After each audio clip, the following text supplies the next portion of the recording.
Good evening, ladies and gentlemen, wherever you are in this world. This is Andy Steele with AE 9/11 Truths, a monthly webinar series where we bring some of the great people who are bringing the evidence of controlled demolition at the World Trade Center to you with their presentations. A lot of very unique ones and a lot of great information being shared here in these episodes. So tonight, very excited about this one. And I've had only just a slight preview of it, but this is going to be very interesting. We got Jonathan Cole. Now, Jonathan Cole has been a registered professional engineer for over 30 years. And like most Americans, he believed the official version of what we were told for many years. Then in late 2007, he started to do some research on how the buildings fell and realized that something was very wrong with the official story. In 2010, he began conducting real-world experiments and making videos to either prove or disprove what we were being told about the event, focusing on the Twin Towers in Building 7. John was one of the many experts who spoke at the 2011 Toronto hearings on the events of 9/11 and was also one of the 23 members on the 9/11 consensus panel, co-founded by David Ray Griffin and Elizabeth Woodworth. His experimental work, as well as other videos, can be found on YouTube under the name Physics and Reason, the website 911 Speak Out, and on on Architects and Engineers for 9/11 Truths website, ae911truth.org. His presentation is entitled 9/11 and the Scientific Method. This is going to be part 1, called Motion. And next week, he'll be presenting part 2 of this series on the temperatures observed at the World Trade Center. So we'll go ahead and bring him in. And while I'm doing that, I just want to remind everybody, as I do each week, that we will be taking your questions at the end of this presentation. We're already getting a few good ones in right now. Best way to submit them is to go to YouTube, our chat box there, and type question before you write your question. You can also do it on our Facebook page, And if you are an engineer and want to get credit for viewing this presentation, all you got to do is go to our continuing education page. That's at ae911truth.org/CPD and take a short quiz. You get 4 out of the 5 questions right. Then you will get your credit for viewing today's event. So please do that. You want to get your credit for getting this information, and of course, also be informed as well. So that is the end of my part of this. I'm going to hand it over to John, and let's get his presentation up to. Where is it? Okay, so I'm not seeing it, John. Hold on one second. All right.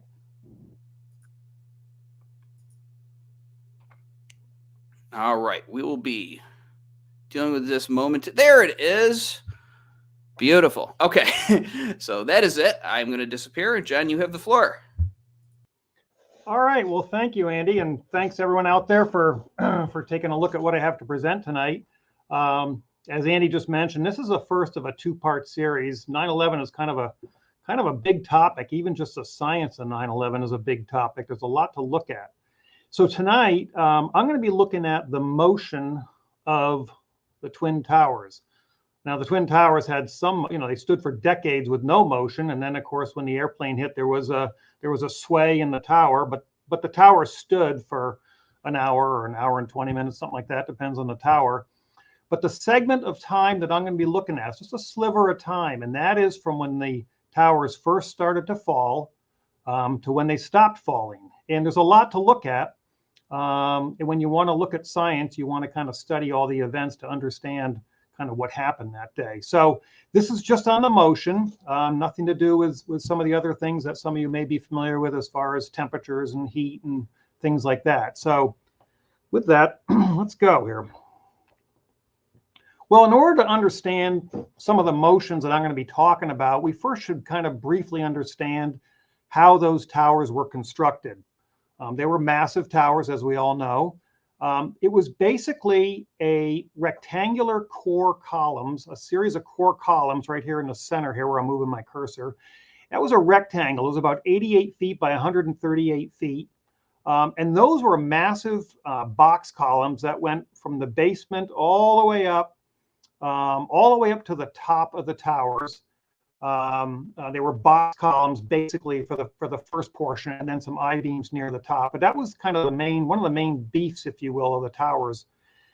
On the perimeter, there were 244 14-inch box columns. Okay, and that was a square. That was 207 by 207. And then in between the core columns and the perimeter was some standard, what's called open web bar joists. And on those open web bar joists, which we still use today, my building's built like this. There's a pan on there. There's a pan flooring, and then some lightweight concrete poured on top of that. And in the core columns themselves, there were 99 elevators. And over here is kind of a cross section of it. You can kind of see there was intermittent what's called sky lobbies, where the elevators kind of went up, and then people could get off and had some local elevators. But it was basically a tall rectangle going all the way up. Pretty basic structure, really, but it was well built. This is just a construction video. It's kind of interesting when they built this thing. This shows these are some of the perimeter box columns being hoisted up and assembled. There you can see the floor system between the core. The core is holding those cranes, and the span of those long span floor joists are about roughly 60 feet in the longest run of them. And then the top part, there's the core columns, and there's some wide flange beams, and there's some iron workers walking along there putting that thing together. And at the time, using the latest OSHA safety equipment, I'm sure, during the time.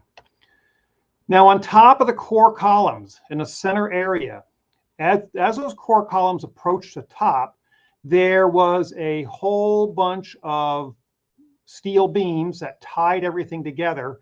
And the name for that was called the hat truss. So if you hear me talk about the hat truss, what I'm talking about is I'm talking about this area on top of these core columns.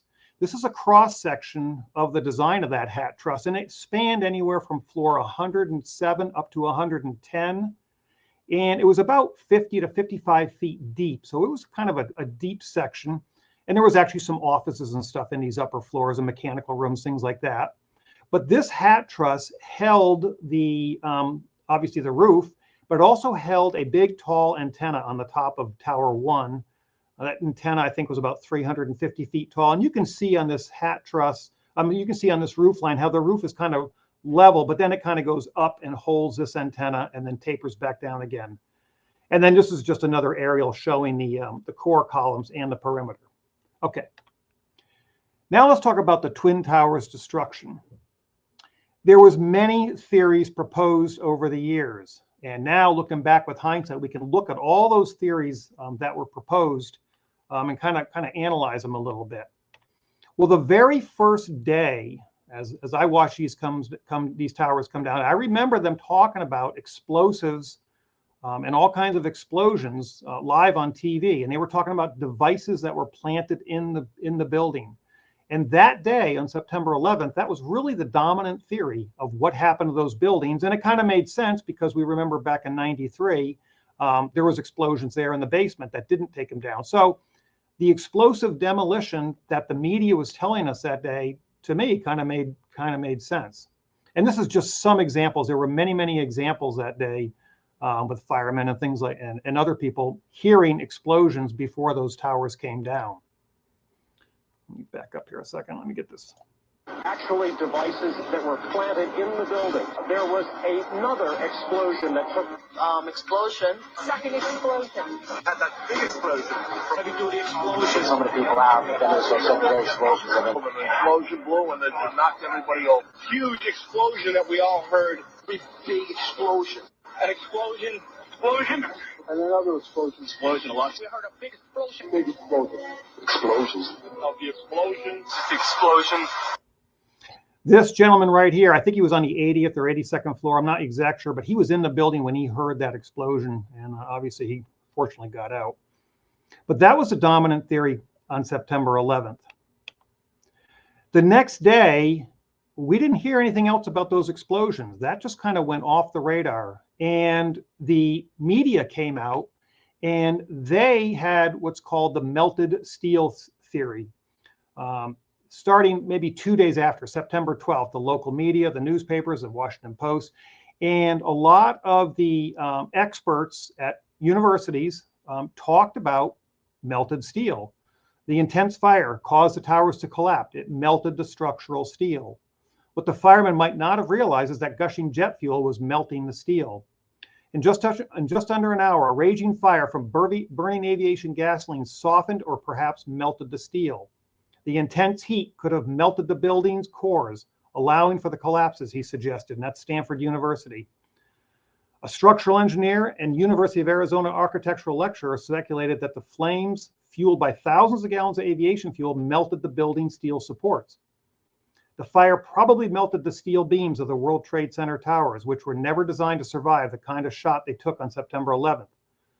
35 tons of aviation fuel will have melted the steel, according to a professor of structural engineering at the University of Newcastle. And MIT weighed in.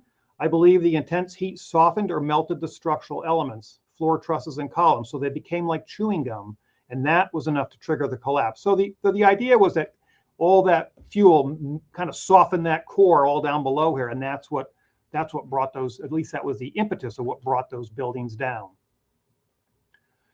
Well, also on September 12th, we heard about the we now call the pancake theory. And that theory is where floor by floor, those trusses started breaking and they started collapsing down all the way down to the ground, what's called a progressive collapse, a floor by floor progressive collapse.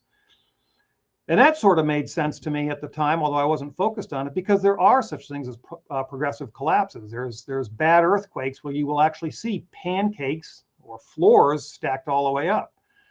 So that was another dominant theory at the time, to have a progressive collapse of floors. One of the problems with that, of course, is that there weren't any stacks of floor, nothing significant at ground zero. There should have been a big, tall stack of floors. These towers were 110 floors tall. Each floor was roughly 2 or 3 feet thick. So you would expect a pretty sizable stack of floors there. And we didn't really see that at ground zero. So that was just kind of a quick observational problem with that theory. Well, on September 13th, there was a rapid communication mathematical paper that was submitted to the American Society of Civil Engineers. Professor Bazant must have just used the information from the TV as far as those collapses, watching them on TV. And he must have worked all day on the 11th, on the 12th, and he put together an entire mathematical analysis, wrote the paper, edited it, and he got it submitted by September 13th, outlining how those towers collapsed. And that was different than the pancake collapse. His theory was, and we're going to talk about this a little bit more later on, it was what's called the crush down, crush up. And basically what he was saying was that the top floors above where the planes hit, that smaller section of floors drove down the much larger section that was stronger as it went down, crushing this larger section all the way down to the ground. And then the top floors crushed itself back up again. And I'm going to refer to that as the crush down, crush up theory of collapse. We've never seen this before that day, but that was his theory. And he provided a bunch of rigorous mathematics to back up his theory. And it wasn't just this first paper. There was subsequent papers in 2008, and actually it was just a more recent one, and just this year, as a matter of fact, kind of refining his theory and proving what he believes to be the dominant cause of collapse. This hypothesis, for me personally, this fewer is difficult to believe as this hypothesis. So again, I'm going to kind of give this one special attention as we work through here. But the bottom line is, within the very first week, we had 4 different theories, 4 different explanations from the mainstream. We had the explosive demolition with the quote devices that were planted in the building. We had that melted steel theory from all those professors. We had the floor by floor progressive, or the pancake collapse theory. And then we had the crush down, crush up theory, at least the genesis of that. Well, now other theories were proposed by private entities over the years. In the coming years, this has been 21 years since this has happened. There was other theories that came out. One of them was by Dr. Judy Wood. She also noticed that there really were not a whole big stack of floors at ground zero. And she had some presentations, and I believe a book says, "Where Did the Towers Go?" And she looked at all the dust, and it was her opinion that the towers and all the steel must have been converted to dust. Okay, and she uses the word dustified. So she said the steel was dustified because she didn't know where the towers went. Now I'm going to touch on this just a little bit in this presentation, but there's quite a bit of information on this, and I would refer you to ae911truth.org. They have what's called frequently asked questions, and take a look at question number 13, and they kind of outline some concerns with the DEW, or the directed energy theory. The other theory that was proposed over the years by private entities was that there were thermonuclear bombs or some sort of mini nukes in the towers there. They were placed either in the basement or somewhere in there. And again, I'm just going to touch on this lightly as I go through here. But again, if you want a detailed, not a rebuttal, but a discussion on it, go again to those frequently asked questions number 14 at AE911Truth. And it's going to highlight some concerns with that theory. But again, I'm going to touch on this also. And they refer to what's called the Davy Crockett mini nuke. It was you can go on YouTube and find this, and it'll show a relatively small nuclear bomb that was set off by the United States, called the Davy Crockett. And then later on in 2011, there was another theory that came out. I call it the aluminum sprinkler theory. And basically what that theory is there was a concern with all the explosions that went off that it really wasn't explained very well, because there was such a mountain of evidence for explosions by so many eyewitnesses that Christian Simonsen, I believe he's from Norway or Scandinavia, he wrote a paper, Why the World Trade Center Collapsed. And the Smithsonian Channel, along with Dr. Frank Greening, they proposed this, and the Smithsonian Channel kind of agreed, or at least presented it as far as their theory. And here's just a brief excerpt. I just kind of cut this up so you can get an idea with the aluminum sprinkler theory. Frank Greening and Christian Simonsen believe they have found the answer to some of the questions left unexplained by the official report.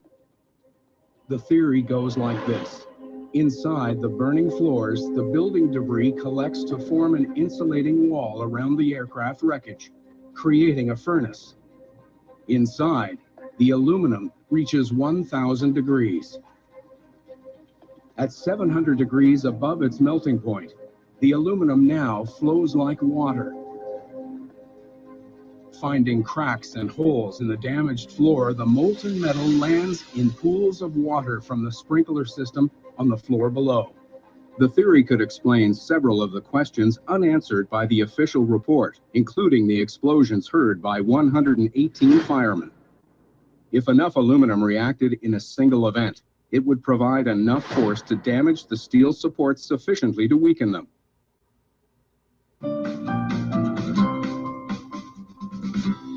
So again, the idea was that the airplane, all the heat went into the airplane, and that kind of drizzled down. And when it hit some of the water from the sprinklers, that made all those explosions, which is what people heard. And then they brought the building down. So that was that theory. Well, those are all theories that are put out by private entities, either university professors or other scientists out there. And in my opinion, it doesn't carry as much weight, let's say this, as the official government theory. I mean, that's what counts. I mean, this is a big event, let's face it. So what did the government say as far as how did those buildings come down? Well, there was a couple of studies. The first one was done by FEMA and the American Society of Civil Engineers. And a report was put together, and some of the editors there are McAllister, and one of the contributing engineers is John Gross. That report that came out in May of 2002. It had some good information in it, but it didn't really give us a full explanation of the collapse. It did support the truss failure or the pancake theory. This is just one of the graphics in here, and basically what they were saying is that the truss connections broke, and it bowed these columns out, and then once these broke, well, then collapse would just continue on down by floor. So, but they did say that with the information and time available, the sequence of events leading to the collapse of each tower could not be definitively determined. Okay, so they kind of started, but they didn't quite understand how the whole thing came down. They just kind of alluded to the truss failure, pancake type collapse. Well, then in 2004, the official 9/11 Commission report, and this was a bipartisan It was more of a political report from both parties. They studied this and they wrote a pretty good sized report. And it was more of the story of Al Qaeda and bin Laden and kind of a storyline of what happened that day. But unfortunately, there was really not much in there regarding the collapse of the towers. So there's nothing to refer to in there on that report. Then the Congress finally got quite a bit of pressure on them to, they better find out really what happened to these towers because it's a pretty important event. So Congress tasked the National Institute of Standards and Technology, or NIST, for anybody new to this, you're going to hear the word NIST, to determine why and how World Trade Center 1 and 2 collapsed following the initial impacts of the aircraft. They want to know what happened. So NIST spent about 3 years studying this thing, and they finally issued a report in September of 2005. Unfortunately, they said after 3 years of study and 16 or however many $1 million worth of study with the top engineers, NIST is a very top scientific entity, they said that they were unable to provide a full explanation of the total collapse. Well, that's kind of odd. They were tasked to do it, but they didn't do it. They stopped. They actually stopped their study before the collapse even began. And that's kind of where I want to start on this thing. So before any really motion began, that's where they stopped. They did conclude that global collapse then ensued. In other words, once they figured it would start, then obviously it would just keep going on down. So unlike the media and the professors, they couldn't explain the collapse process for the largest structural failure and mass murder in American history, again, simply concluding that collapse was inevitable. They did say, as far as before it collapsed, they had what's called a probable collapse sequence. And basically, just to bullet point it here, floors 95 to 99 weakened with an increasing temperature on the long span floors. Remember those floors between the inner and outer cores, and they sagged. That sagging induced an inward pulling on the south wall columns. The south columns bowed inward. The bowing induced column instability, which progressed rapidly across the entire south face.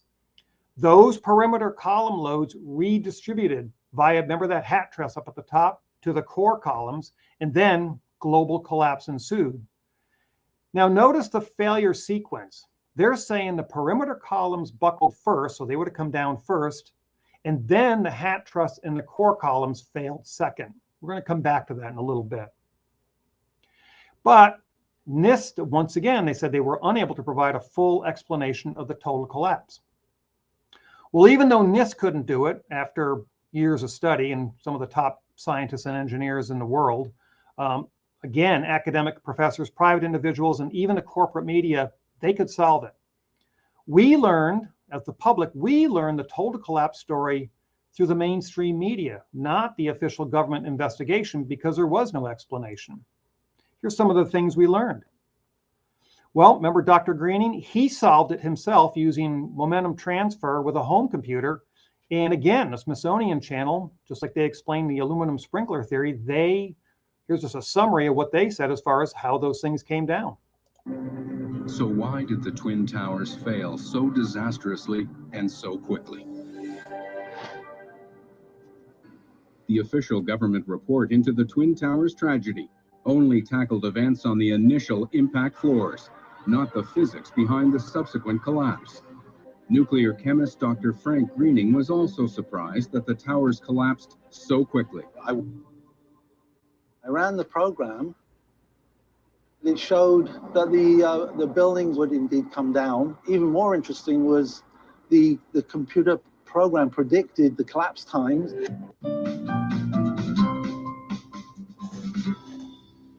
So again, he was able to do what NIST couldn't do.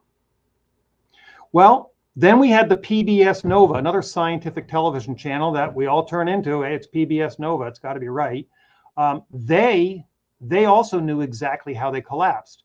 And they presented, again, that truss failure theory. The truss connection failed, the columns bent outward, and then it was a progressive floor-by-floor collapse. Let's listen to what Nova told us in the subsequent years as far as how they collapsed. The heat of the fire would have softened both the floor trusses and the outer columns they were attached to. When the steel became weak, the trusses would have collapsed. And without the trusses to keep them rigidly in place, the columns would have bent outward and then failed. Once the trusses fail, the floors they were holding cascade down with a force too great to be withstood. The result is what's called a progressive collapse, as each floor pancakes down onto the one below. You'll notice that when they usually present these, they normally show computer graphics. They rarely show the actual event. Now, in this particular computer graphic, they show those floors going down. They neglected to add the perimeter columns. And there's also something standing there when the computer model is done, and that's that entire core there. They don't explain, or they didn't explain, how that core came down. They kind of left it up to our imagination that, well, okay, it must have fallen down by the pancake theory also. And again, pancake collapses have happened in earthquakes, so okay, maybe that's what happened.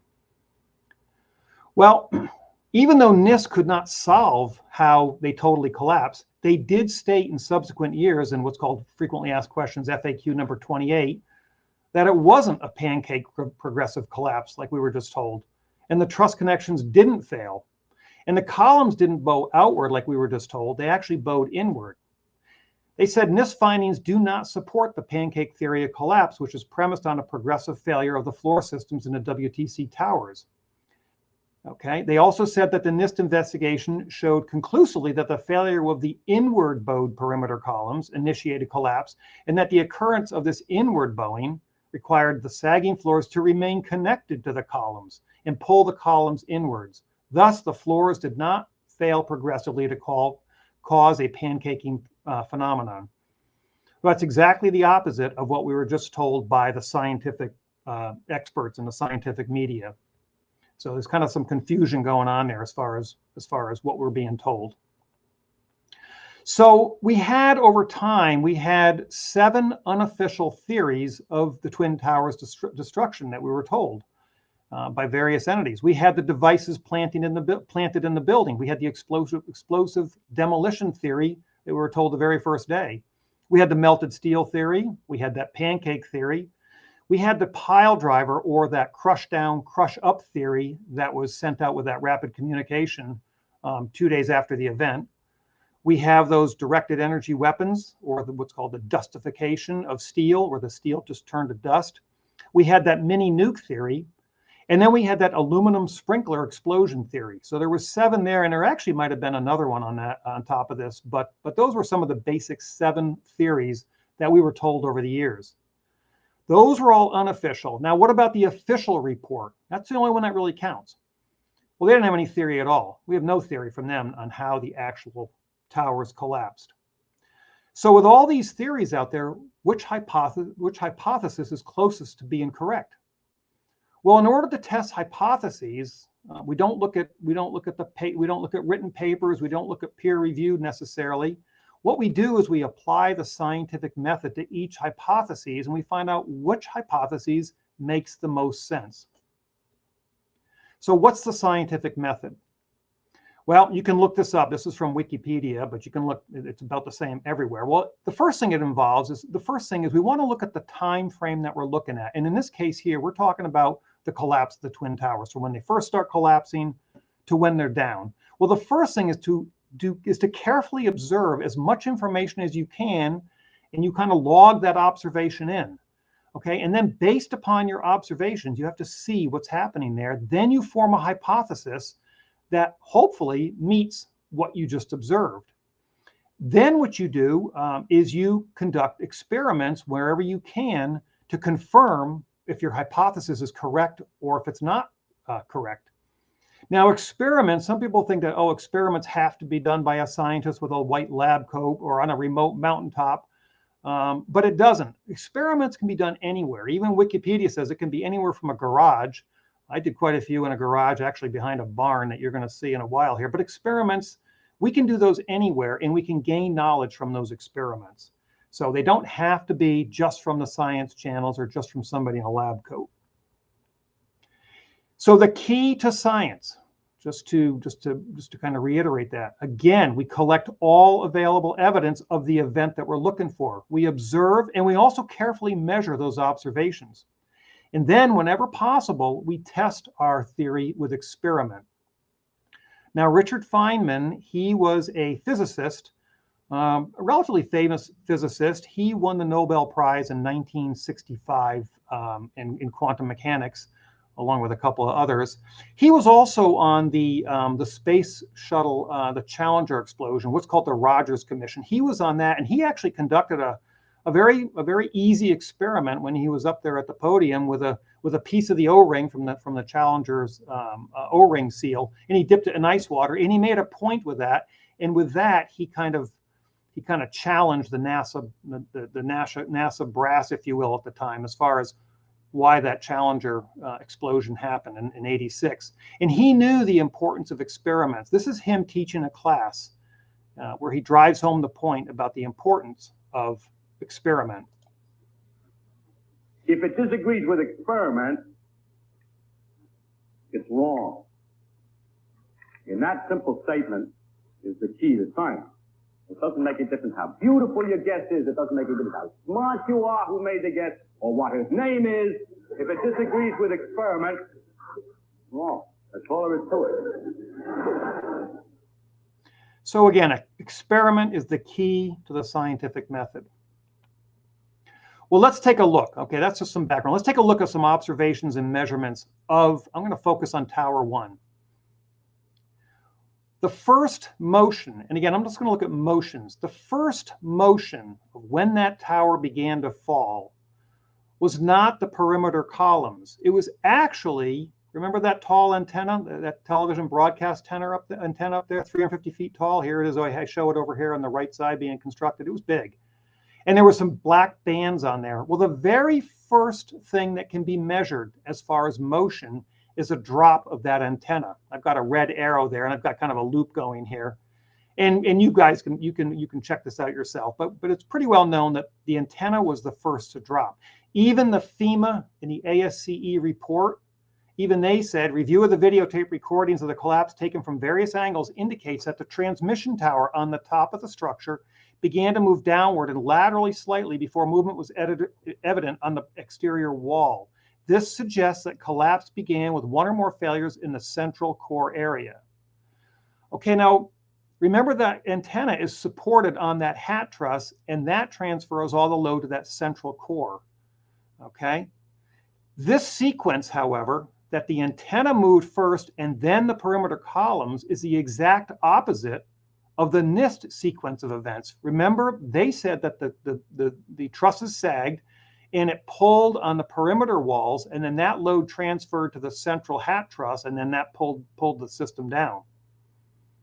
Just a little quick question on a side note. If the core columns, the inner core columns, if they were severed somehow or they failed first, which they must have to allow that antenna to drop, then how could directed energy weapons from somewhere on the outside of the building get inside and cut those core columns without affecting anything on the outside? So that's one of kind of an issue with the directed energy weapon theory. How did that get on the inside without affecting the outside?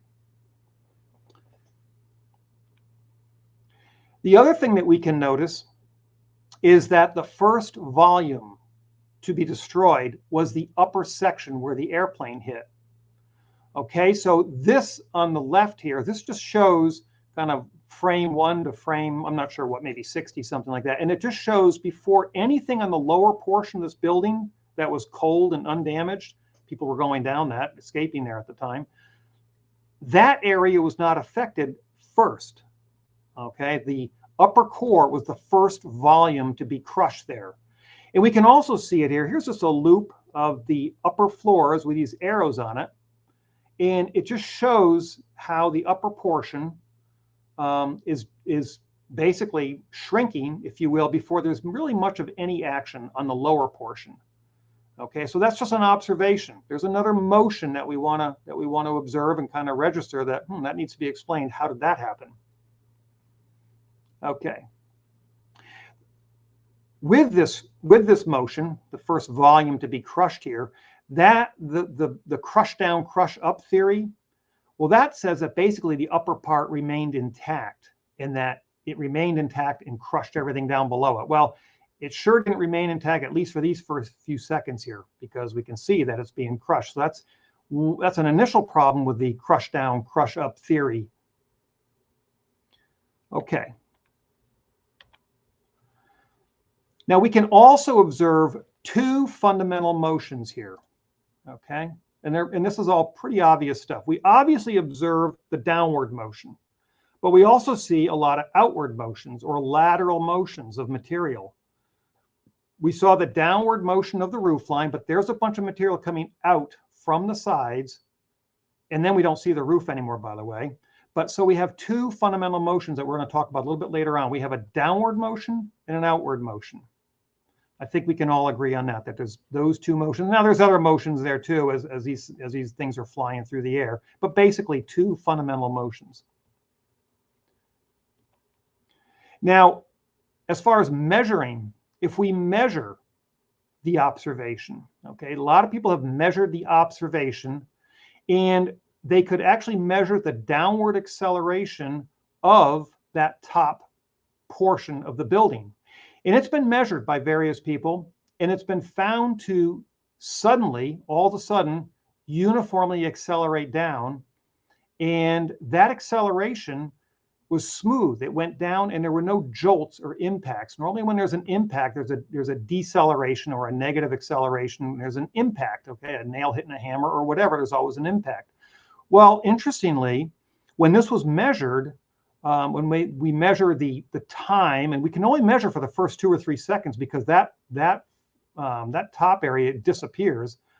But when we measure that, we notice it's smooth. That the velocity, okay, the velocity is increasing, but there's no jolts or decreases in velocity as that top section goes down. Well, that's pretty significant to have a smooth downward acceleration of an object.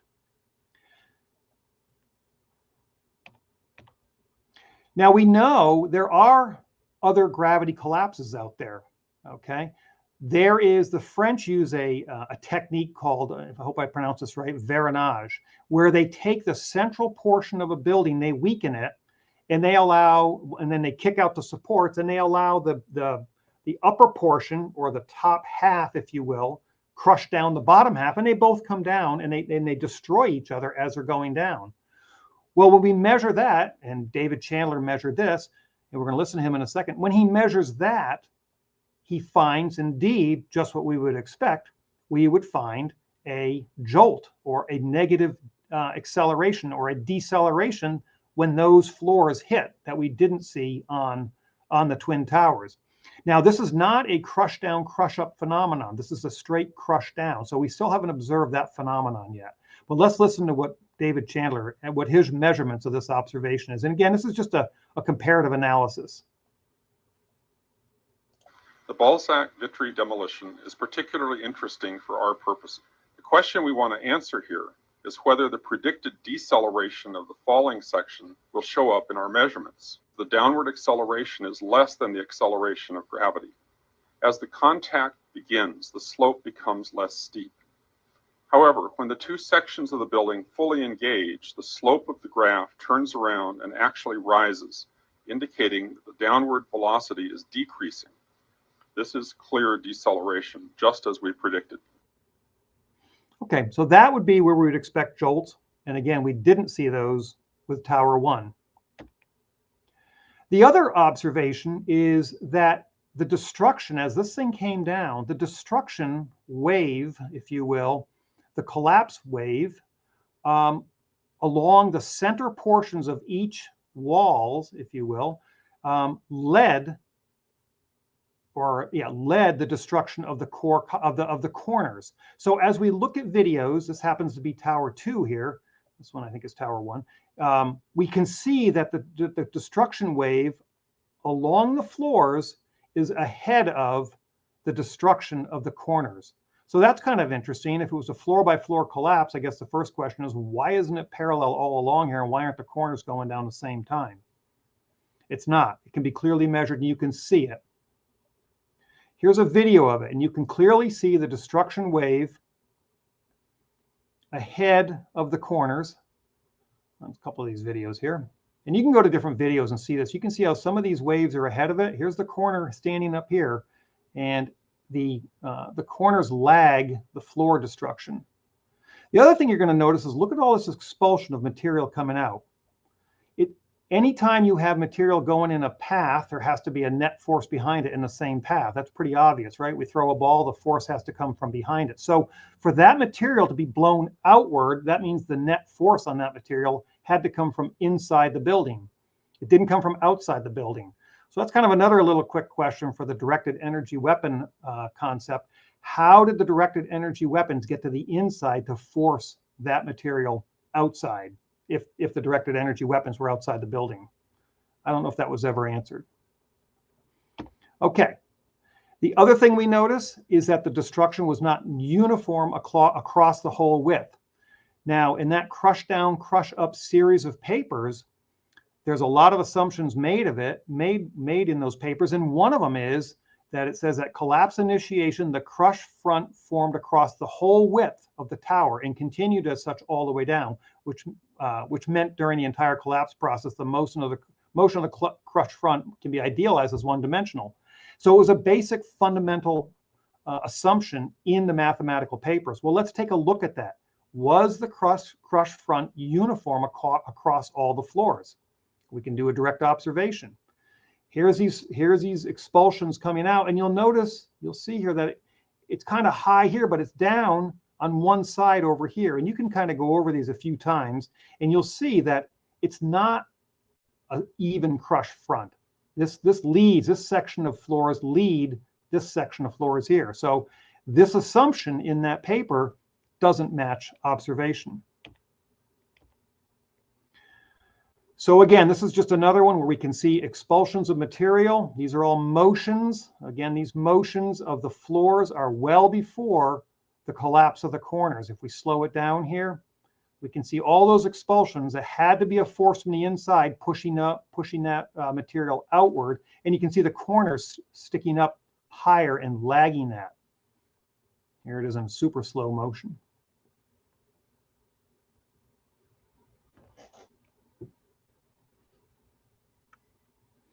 Okay, let's do some experiments. So now we have our basic data. Now, some people criticize me because they say, well, you can't build an exact same replica of the tower. And they're probably right, but somebody can. But there are a lot of properties that are completely independent of scale that you can measure. For example, Newton's third law, net forces are always equal and opposite. It doesn't matter if the object's in motion or not in motion, forces are always equal and opposite, the net force.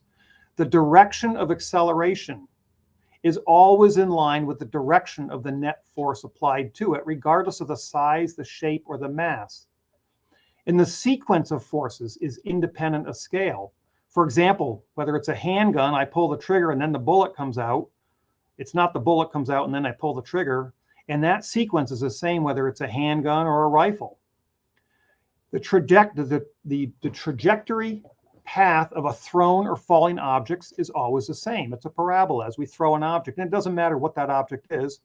And the acceleration of falling objects is independent of its mass. Galileo did that in a famous experiment dropping masses from the Leaning Tower of Pisa, so we're told. Another one is the period of a pendulum is independent of the mass. And of course, melting points of materials is independent of material size, and of course, chemical reactions, which we're not going to get into today. So the first thing I wanted to test, and I did this years ago, is the Bézant crush down, crush up theory. And what I wanted to test was to find out if Newton's third law still applies, that net forces are always equal and opposite. Will a falling block impact a stationary larger block? Will it experience equal and opposite forces? And in the case of the towers, the top part is warmer, weaker, and smaller than the lower, larger, colder, and stronger stationary part. And since the force of impact is the same both upward and downward of any block of similar material, actually of any block, then the smaller block, you would think, being smaller, should be crushed or destroyed before the larger block since the forces are identical. Well, I did one of my early experiments, and this was done 12, 13 years ago. was basically just trying different material. And I tried to do brittle material that would break and not bend. And basically what I did is I just took various types of material and just kept dropping it. And it's a small experiment. This is some ice. I'm dropping on blocks of ice. But the point is that the forces are the same on the large section and the lower section. And the smaller section was always destroyed before the larger lower section, which makes sense because you have, again, equal forces on both of them. So the larger section is going to take a longer time to be destroyed.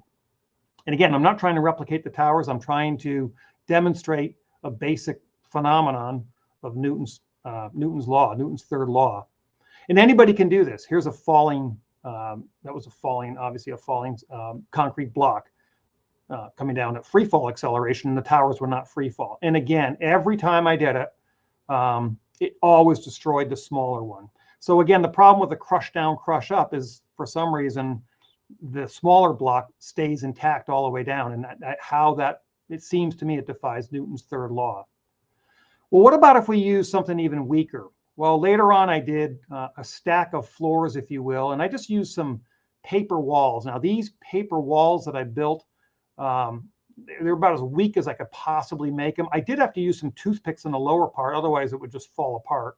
And I also had to build some core columns just to hold the whole structure together. But when I drop a set of pancake floors, it doesn't continue to keep going. Collapse is not inevitable. And matter of fact, what happens is it decelerates.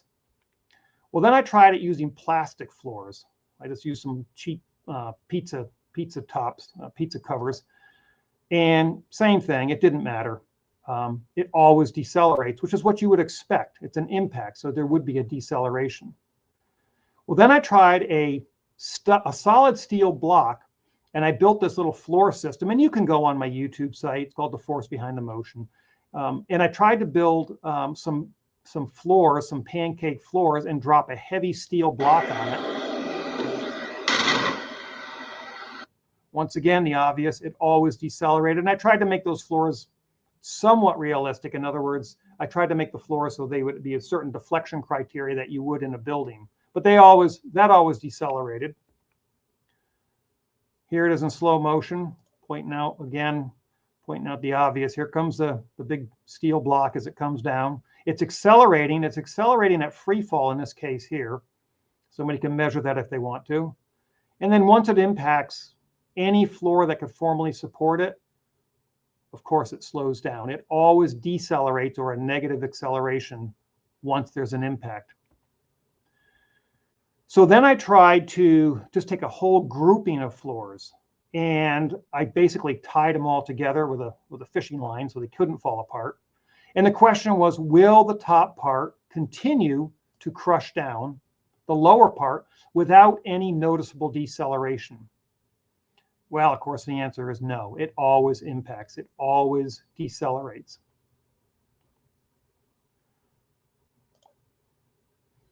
Again, just a slow motion, again, pointing out the obvious that it always, no matter what I did, it always decelerated.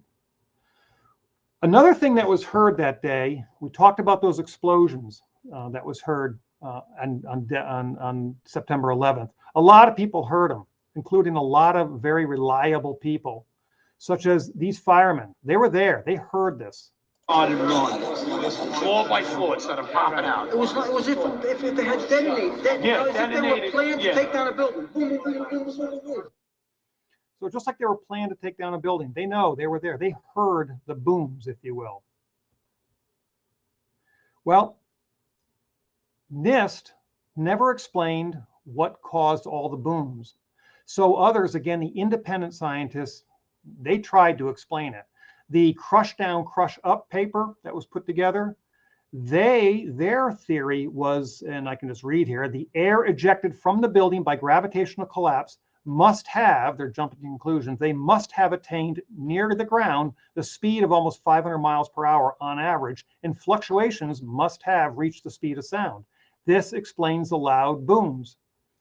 And then he says, in spite of these uncertainties, it is clear that the exit airspeed on the order of 500 miles per hour and that its fluctuations must reach the speed of sound. This must, of course, create sonic booms, which are easily mistaken for explosions. So those firemen, made a mistake. They didn't really hear explosions. They were hearing sonic booms, according to this paper. And because that's what it must have been, because there couldn't have been any explosives out there. So that was his conclusion, the fluctuations in that. Now, one of the problems with this theory is that, first of all, a lot of the explosions were heard before the collapse.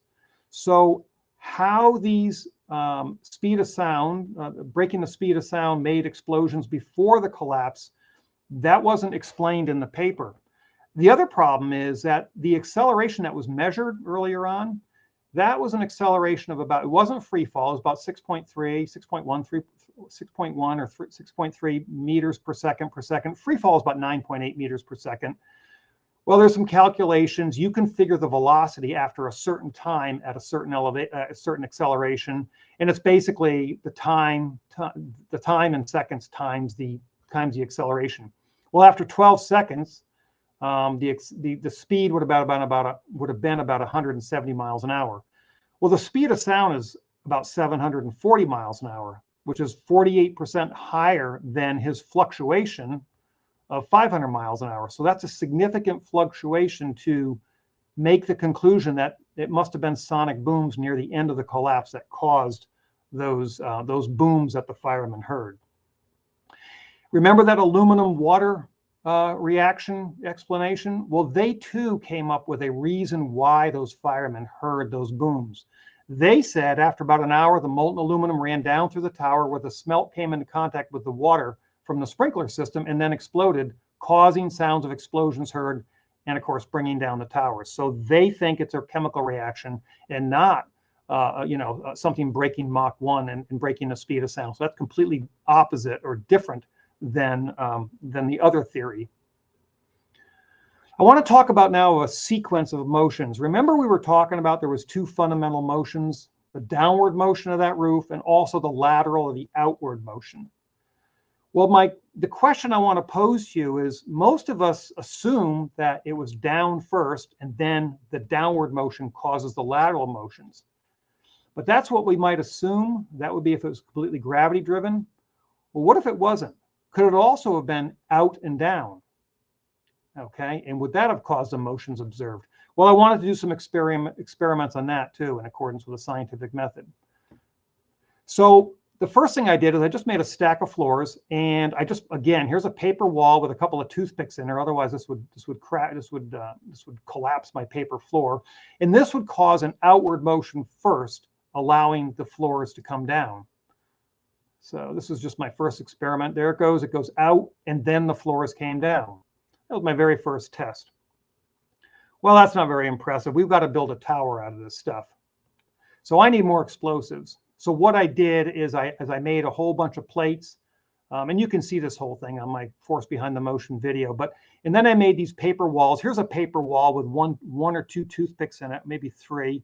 And I lessened the toothpicks as I went up just to support this thing. And I ran some fuse in there, and then I set firecrackers in every single, quote, floor.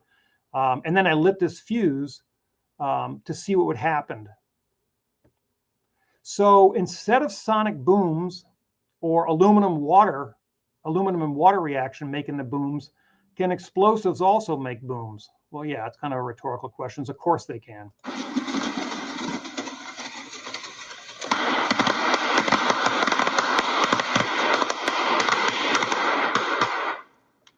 So there were some explosives, obviously making a sequence of booms. So again, instead of the sequence being down and then out, as most of us assumes, maybe the motions match better when the force sequence is out and down. Let's see what happens. Let's look at that same one, or actually it's a little bit different one. Another test I set up. Here we have some motions. It's out and down. And look at this top section here where that little red cross is up there. It uniformly accelerates down when I blow up the floors, if you will.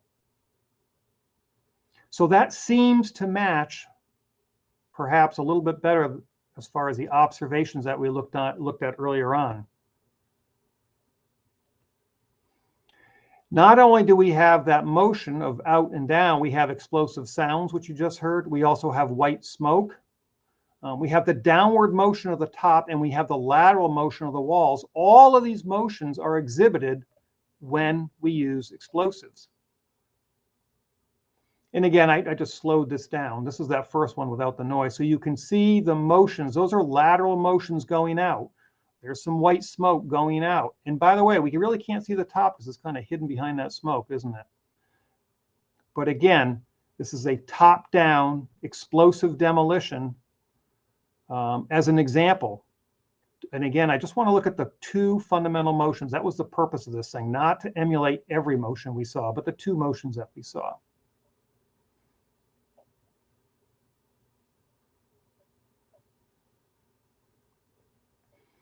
A lot of white smoke and a lot of lateral ejection of debris using explosives. So you'll notice here's kind of a demolition gone wrong. I had a hard time sequencing this just right because I'm just using ordinary fuses.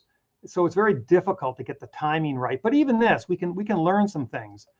What can we learn? Well, we can learn that when the lateral motion happens, the top uniformly accelerates downward. And when it stops, it stops. It's intermittent.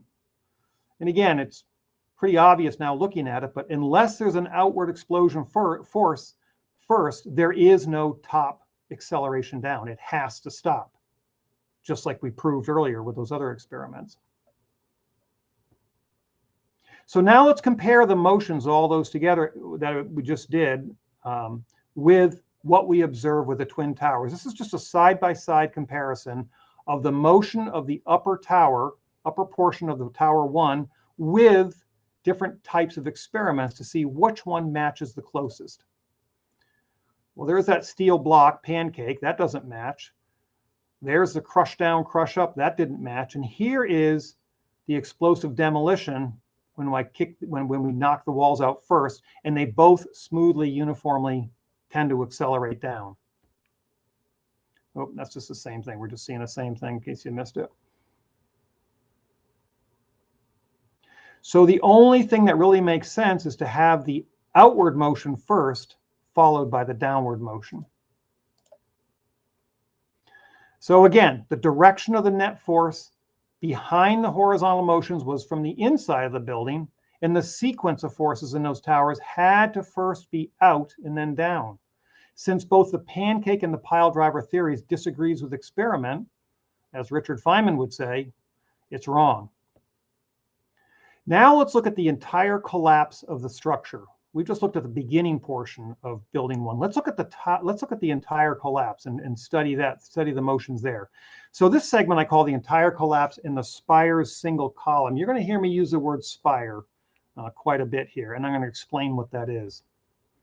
Well, getting back to that crush down, crush up phenomenon, that paper that was initially put together on September 13th, where they had a two-phase collapse process. Again, they had the smaller top portion drive down the larger segment all the way down to the ground, destroying it. And then during the second phase, what we call the crush up phase, that upper portion crushed itself back up. And there's a series of equations where he proves his theory mathematically, at least theoretically, as far as what he believes happened. So again, it's a two-phase collapse process. In that paper, he also includes what's called a motion history, and he says it's for the entire collapse duration. And they break it down. It's more than just he. It's a series of scientists and engineers that put this paper together. But in that paper, he has the North Tower and the South Tower, and he makes this graph in a blue line, which is basically just the elevation of the top of the tower. Now he does it in meters here instead of 1,350 feet. He does it 25, 30 meters.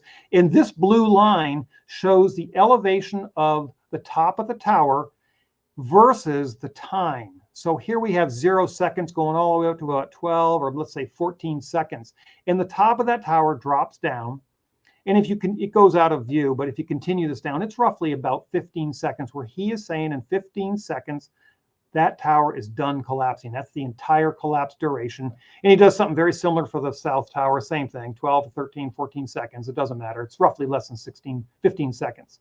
He also draws a little graph here of free fall, and he's kind of inferring that, well, since it's not free fall, then it can't be a controlled demolition, which we knew it wasn't free fall. We never measured it at free fall. You saw that. You can go back and see we measured it at 6.3. I say we, it was David Chandler and some other folks, not at 9.8. So we know it's not free fall, but that doesn't necessarily mean that's not an explosive demolition. But the most important thing here is to realize that he's saying the entire thing is down in 15 seconds. All right. Well, let's do some observation in accordance with the scientific method. Let's see what we can see. So this is going to be a video of the entire collapse. And I'm going to break it up into a couple segments at first, and then I'm going to play the whole thing without interrupting it. But you can see from the beginning, we have the visible top stage. And so hopefully I can do this. Here's a visible top going down. And then it stopped after about 3 seconds, and you can no longer see the visible top. It's gone. Okay. Now, in their paper, they're saying, well, that visible top must have been hidden by all this debris and smoke. That's what they're claiming. Maybe, maybe not. We're going to find out later, maybe not. Well, that's the first stage. Then we have what I call the lateral destruction stage. And this is where we see a bunch of material being blown outward away from the bottom portion of the tower. This continues down. Everything's being blown outward. So all that mass could not have impacted that the lower portion. Now, right about here, whoops, excuse me, let me get back to there. Right about in this lateral phase, seem to be having problems here with my, right about here, you'll see this top little column here, and that's going to be an interesting column. That is part of the standing core, and you see it start to peek out ahead of this lateral ejection of dust. And you're going to see it doesn't go down. It just stays there for quite a while. So after the lateral destruction stage, we're going to start to see some inner core columns. Okay, so right now it's about 15 seconds. That was that first 15 seconds. And what do we see here? Well, we see the inner core columns. It's a standing core. Now I'm going to refer to these standing core columns as the spire. Okay, that's what some people in the 9/11 Truth Movement call it. They call it the spire. It's a good name. It kind of looks like a church spire. It's not the antenna that I talked about earlier on. It's the inner core columns. If you hear me talk about the spire, I'm talking about this structure that stood for such a long time.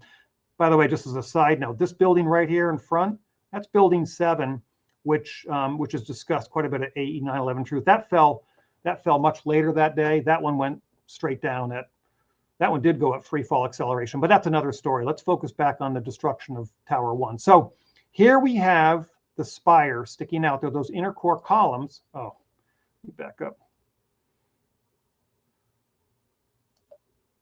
Okay, we have the inner core columns. Come on, hopefully this thing plays. Oh, good.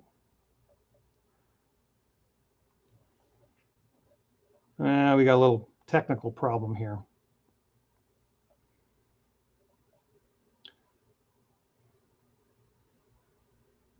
I may have to restart this. I apologize for that. Of course, there's always a glitch when you're trying to do something.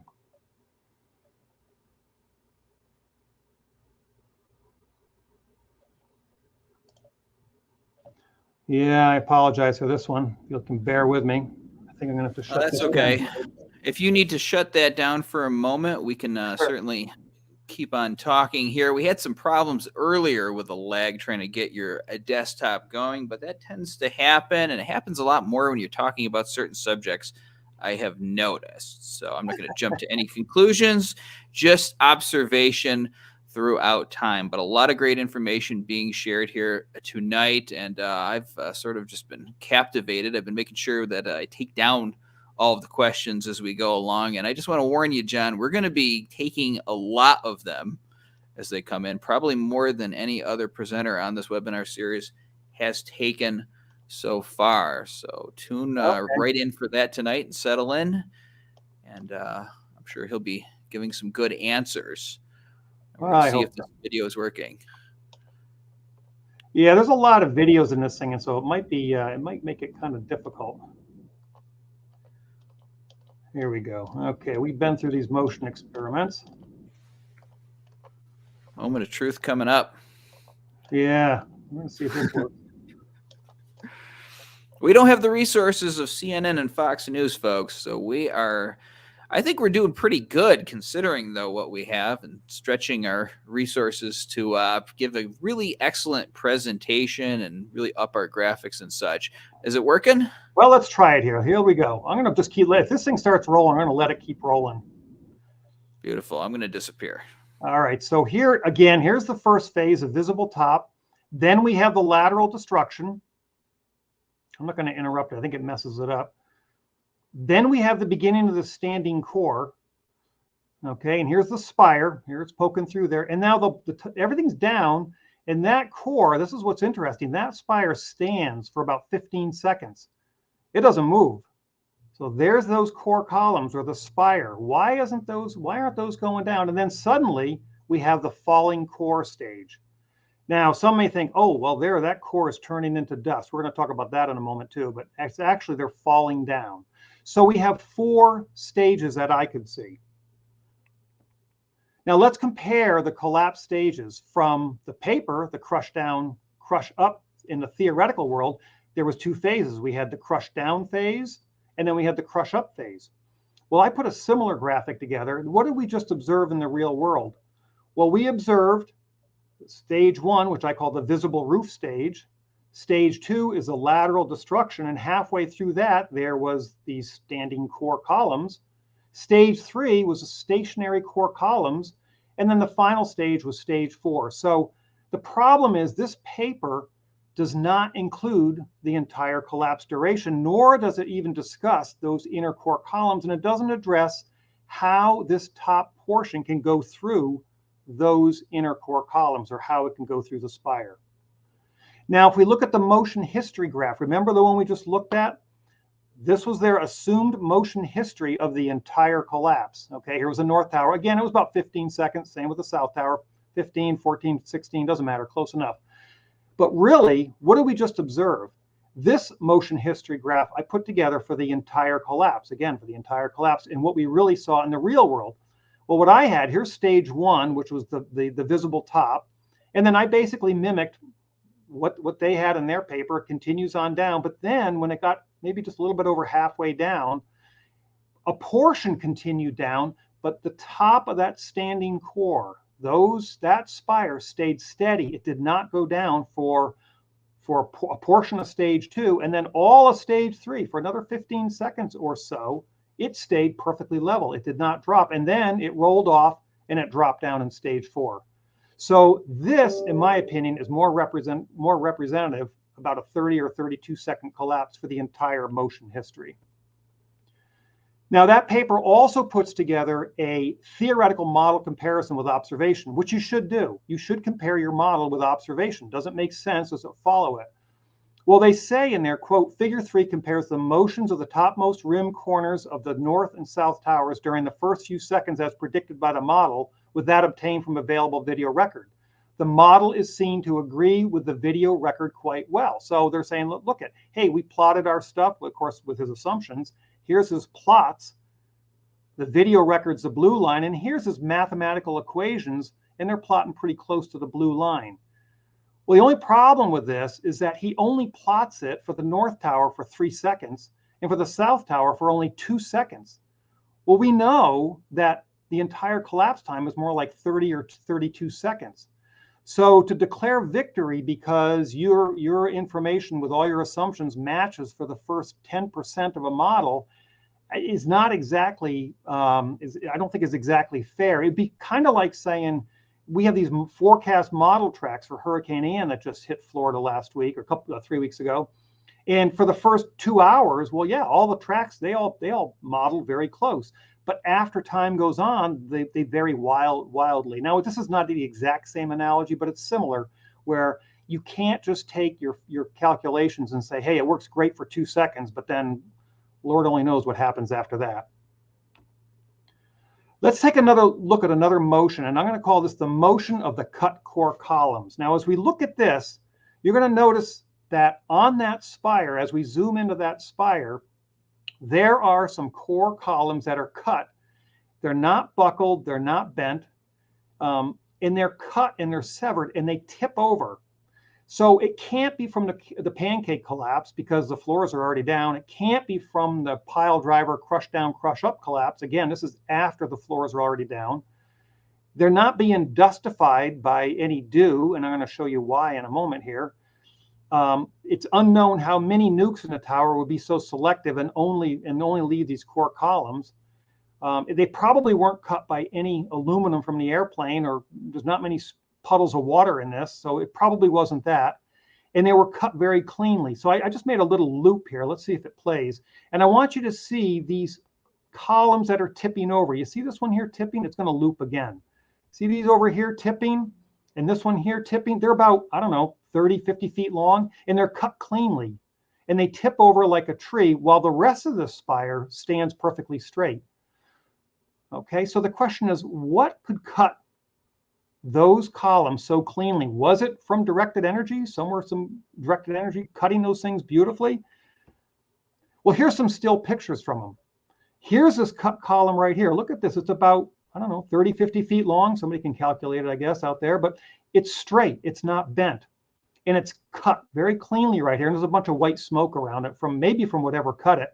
And here's these other ones. This is an aerial photograph that was taken. Here's some other ones that were cut. Notice the white smoke trailing from the ends.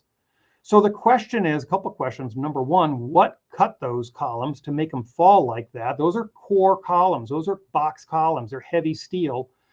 Why weren't they bent from any crush down? And notice they all tip in the same direction. They tip away from the core. They're all tip in the same direction, which may be a coincidence. So what can make them fall like a tree? Well, we know that fire can't cut steel. In fact, we know that office fires can't melt steel, despite what we were told early on. But I've got this book on demolition, and there's what's called linear shape charges. And according to that book, linear shape charges focus the energy of a charge into a line generating 3 million psi of pressure.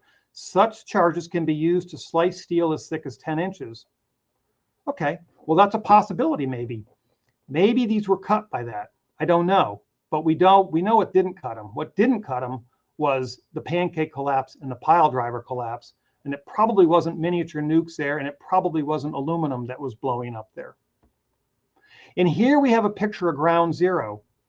Notice all the straight cut columns, and they're all roughly more or less the same length.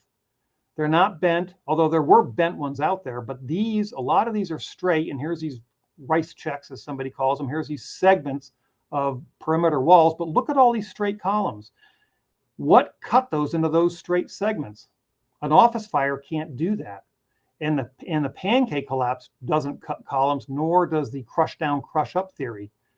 So if you want to know where the towers went, well, they were blown away from the center. They were blown up to 500-foot radius or 1,000-foot diameters.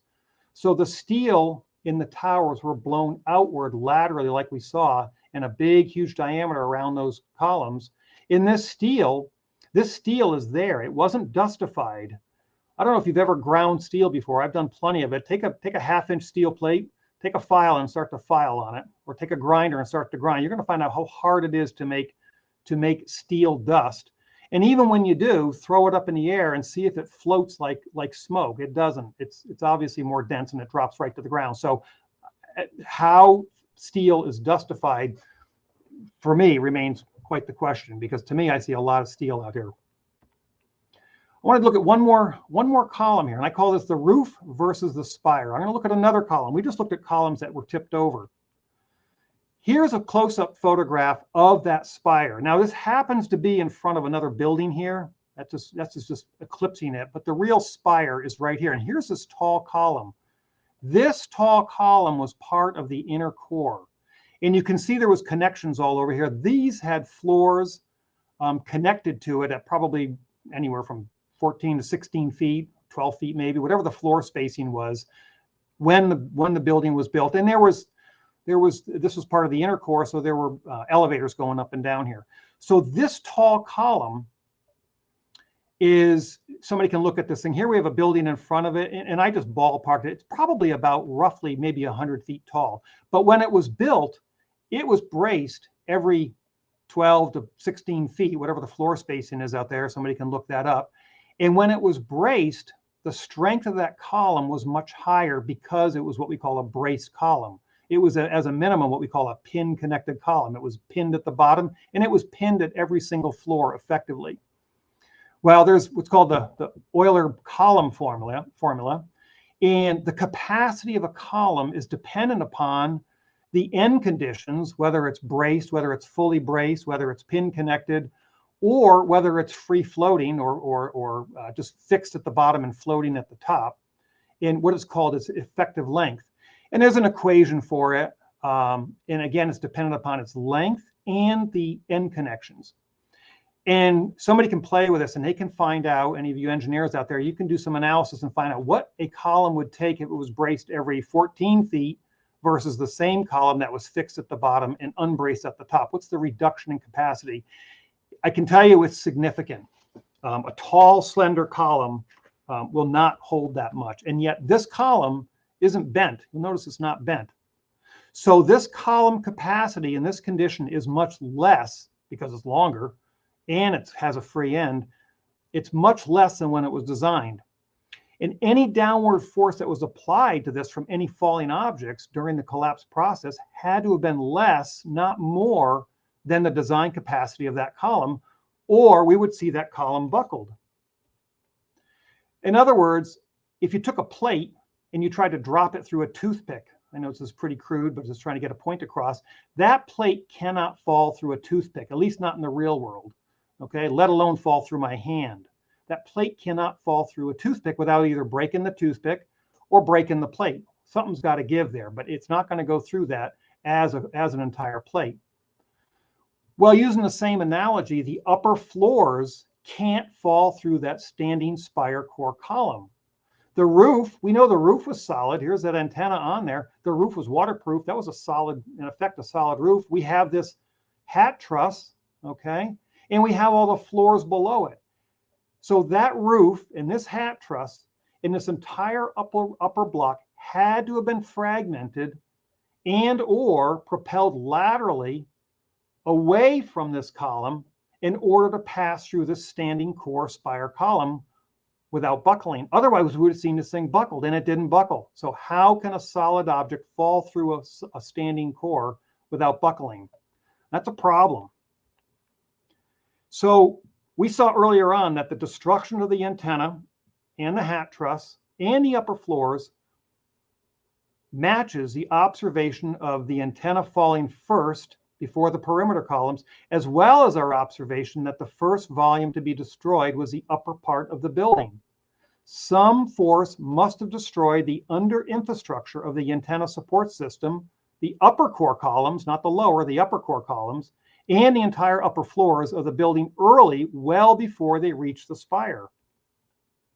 Now let's look at the spire itself, the actual fall of the spire. That was after that, those second 15 seconds.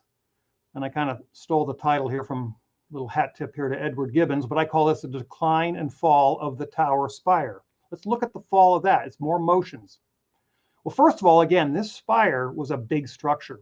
It was taller than the Washington Monument. It was also taller than Building 7. Here's Building 7 here, and Building 7 was 47 floors, and it was pretty doggone tall. Well, this spire was taller than that. It was a structure, okay? And so as we watch this fall, again, if we go to the atomic bomb theory, there's the spire standing there. How could atomic bombs be so selective to cut those core columns we just saw falling, but not the inner core columns, okay? And again, that steel is not really being dustified. That is dropping straight down, and I'm saying it's dropping through some white smoke. It's not being dustified. It's covered in smoke. Good Lord.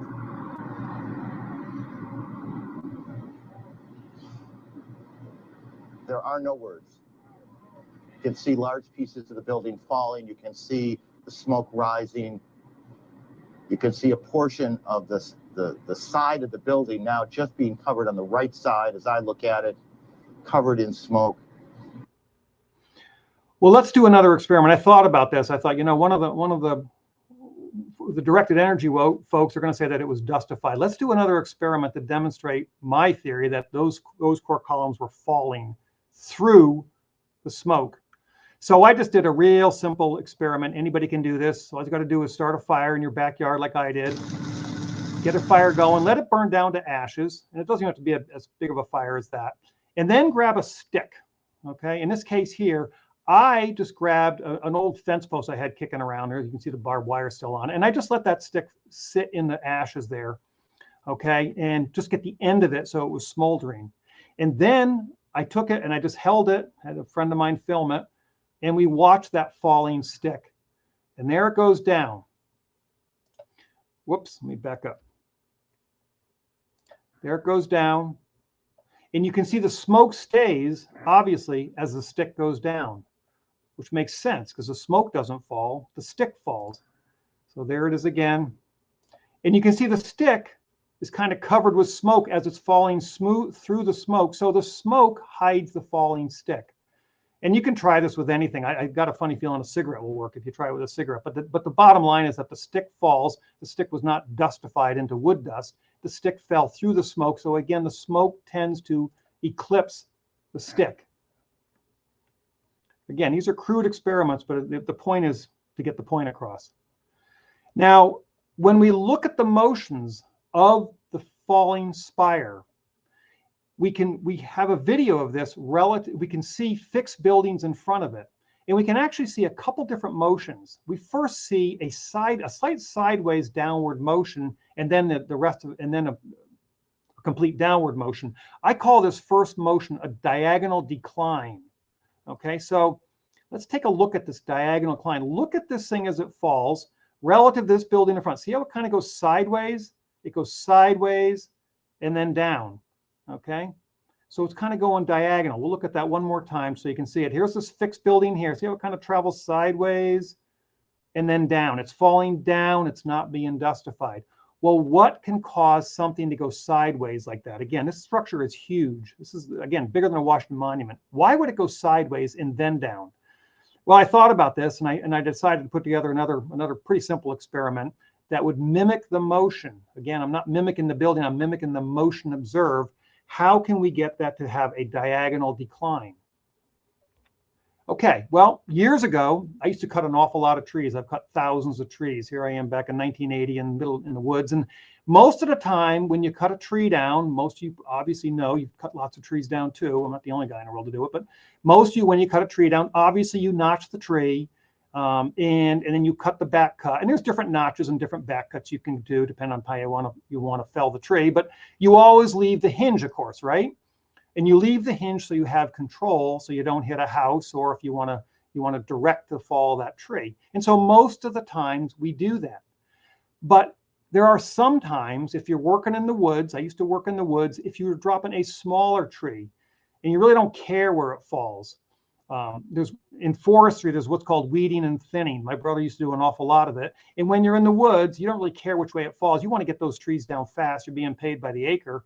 And for the smaller trees, you don't fiddle around making notches and back cuts and all that. You just grab your saw and you do a diagonal cut, and that tree will fall diagonally down. So I just grabbed my saw a couple weeks ago, and I just put this together just to show you the concept of the motion. So there it goes diagonally down, okay, kind of sideways, but also down. Now, sometimes when I'm cutting in the woods, sometimes this tree gets all fetched up on the trees above it. And so then what do I have to do? Well, I have to grab my saw and I have to do a back slice on this thing. And then the tree will drop almost straight down, kind of being pinned in and held by the other trees around it until it finally comes down. Well, if I could do all these cuts all at once simultaneously, which I can't, obviously this would kind of come down and then straight down. Again, it's just a tall object mimicking the motion. Well, let's talk to some explosive experts. Let's talk about the linear shape charge and see what they say. The job of the shape charge is to cut steel H-beams. The way we do this is by cutting the beam at an angle, which through a series of beams cut at the same angle will tend to make the building shift over and walk. So is that possible? So let's look at this again. Notice how it shifted over and walked. There it goes over and down. Is it possible? Well, one thing we know, that was not caused by a floor-by-floor pancake collapse. It wasn't caused by any pile driver crush down or crush up phenomenon, because those floors were long gone. They were down before any of this happened.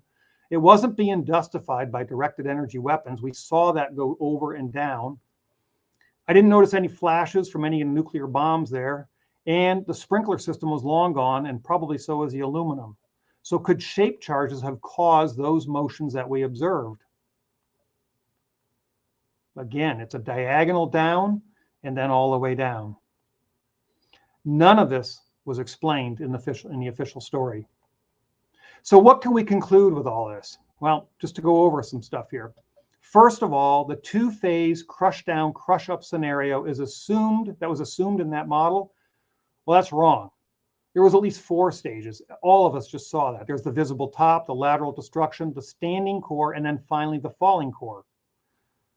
The assumed duration, the entire collapse duration of less than 15 seconds, whether it's Tower 1 or Tower 2, it doesn't matter, that was stated in the theoretical paper for total collapse is wrong.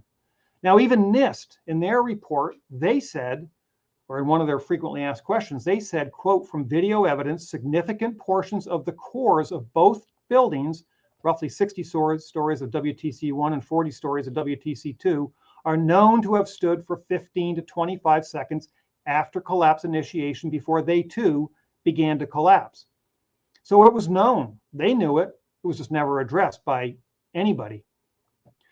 What else do we know? Well, we can conclude that the top block of floors was not hidden in the dust because it could not have remained intact all the way down to the ground. It had to have been destroyed early on because it could not have passed through the still standing intact core. The assumed crush down phase has to be wrong. Now, since there was no crush down phase, there could not have been any crush up phase. And since there was no crush down phase, the velocities couldn't have approached Mach 1 or the speed of sound with any fluctuations causing any sonic booms. Something else caused those booms that the firemen heard, because it couldn't have been caused by the crush down, because it couldn't have got through that spire.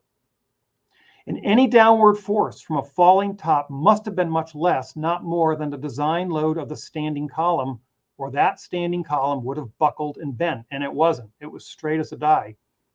So some unnatural forces must have fragmented or blown out that upper part laterally, allowing those core columns to stand. It had to have been fragmented as it came down.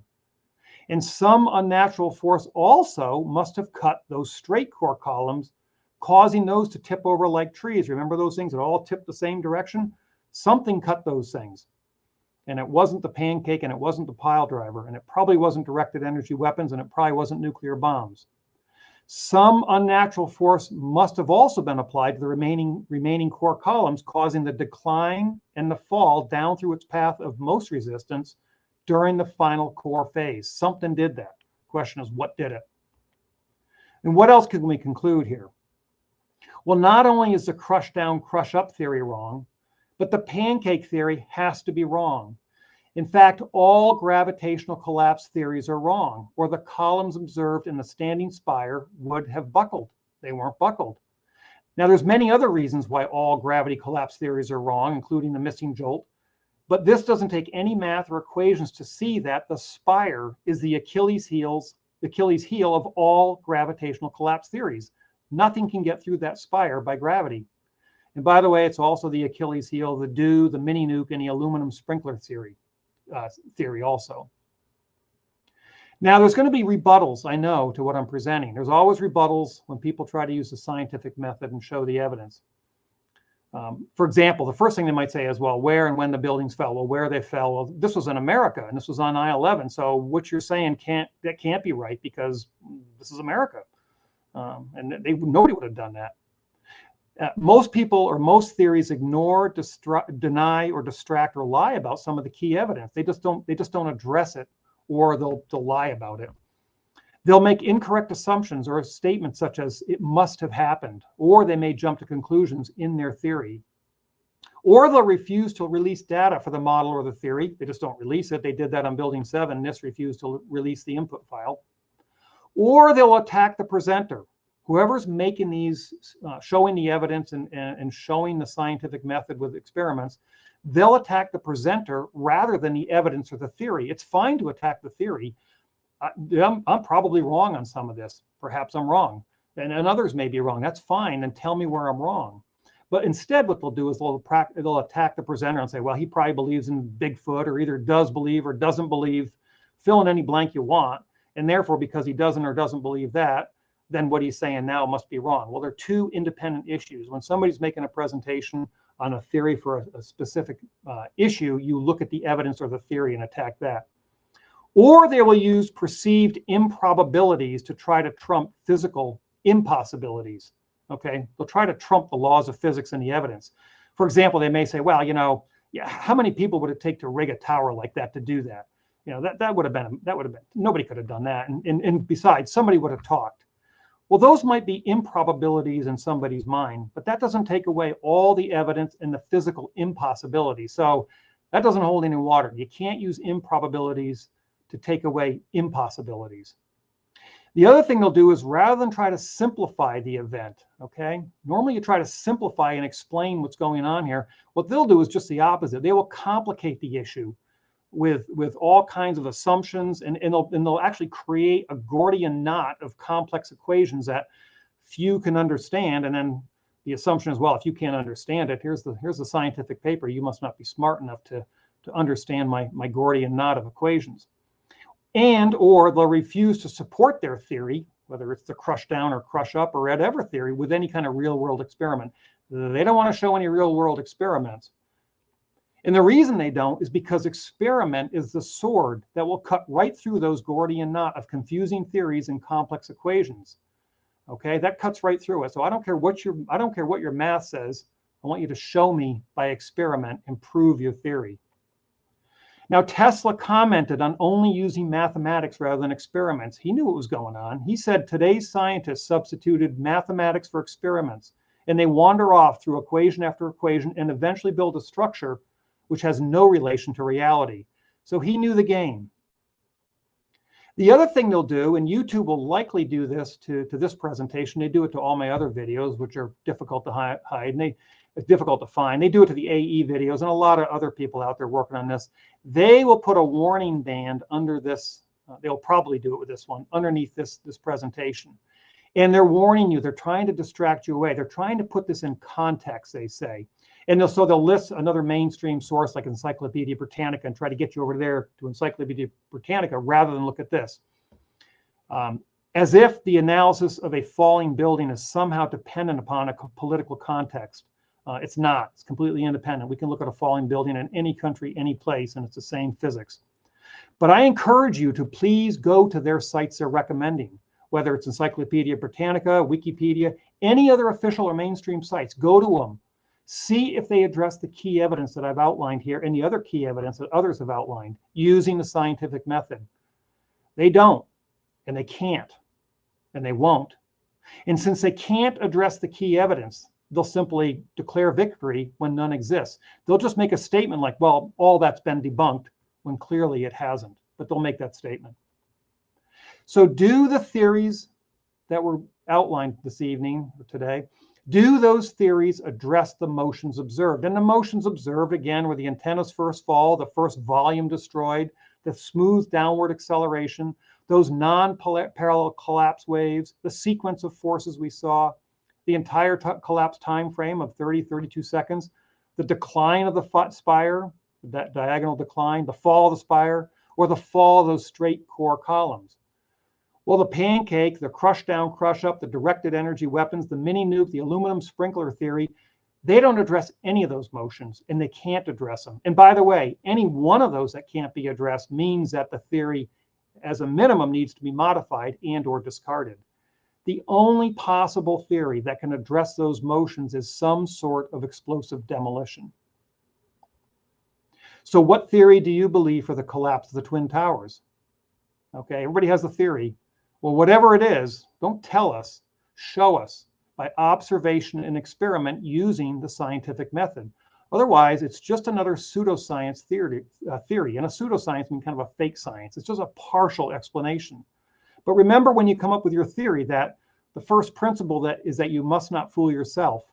And as Richard Feynman said, you're the easiest person to fool. In any collapse theory that you come up with, it has to address the motion. It has to address the motions observed. It has to have the upper core columns cut first, allowing that antenna to drop. The upper portion has to be destroyed first, and it has to fall with no observable impacts or jolts. The floors and the perimeter walls have got to be propelled laterally first, followed by the tower's corner destruction. And those inner core columns, or the spire, must remain standing. And then finally, it has to explain the decline and the final fall of the inner core columns. Only the explosive demolition experiment can explain at least some of the key motions that were observed.